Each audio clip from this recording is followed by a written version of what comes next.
Attempt murder case ఒక supari gang supari ఇచ్చారు, ఆ గ్యాంగ్ పట్టుకోవడం జరిగింది. అండ్ అందులో ఒక పర్సన్ ఎంక్వైరీ చేస్తుంటే అతను జనవరి మాసంలో వాళ్ళ మదర్ని చంపినట్టు అతను కంప్లైంట్ చేశాడు.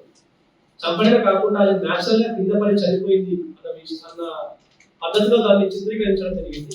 ఆయన చంపడానికి 1 year బిఫోర్ ఆ ముసలాడి పేరు పైన 6 ఇన్సూరెన్స్ తీసుకోవడం జరిగింది. సుమారు 60-70 lakhs వర్త్ ఆఫ్ ఇన్సూరెన్స్ తీసుకోవడం జరిగింది. అందులో ఒక ఇన్సూరెన్స్ కూడా తను క్లెయిమ్ చేసిన ప్రాసెస్ లో ఉన్నాడు. సో అది I have to congratulate SI Nagireddypet.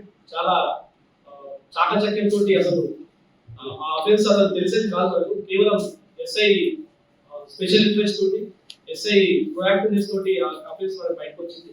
So కన్న తల్లిని అతను చంపడానికి వెనుకాడలేదు. ఆల్రెడీ అతనికి 2 పెళ్లిళ్ళు అయిపోయి ఆ మ్యారేజ్ లైఫ్ లో బాగాలేదు.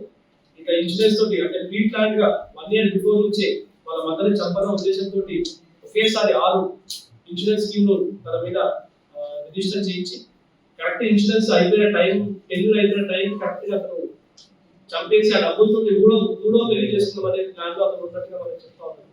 అతను ఆల్రెడీ పోలీస్ కస్టడీ ఉన్నందున టైం తక్కువ కాబట్టి అతను మళ్ళీ మనము కోర్టుకి సబ్మిట్ చేయాల్సి ఉంటుంది.